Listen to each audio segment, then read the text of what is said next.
Hi guys, I just created my possibly best avocado sandwich to date. Loaded with lots of awesome stuff, melted cheese, cranberries, avocado, some salad of course, fried bread. Let me show you how to make it. Let's go. Okay, since we want to make the best sandwich possible, I thought it would be really nice to fry the bread in a teaspoon of olive oil. Also, what we are going to do next is we put the cheese on top as well, so it melts slightly.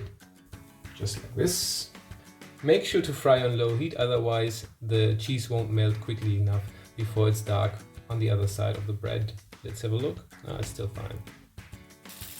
This was exactly what I was looking for. You have like gooey cheese now, and also on the other side of the bread it looks very lovely here, fried.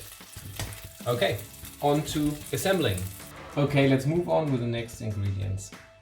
Cranberries, like 4 to 6. Then about a half small tomato, like this.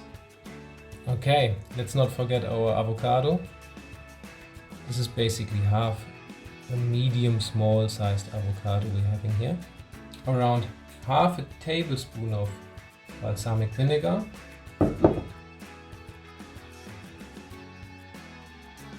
A small handful of rocket or arugula, but I think rocket is the more awesome name. Some salt, some pepper, lid on top. Done.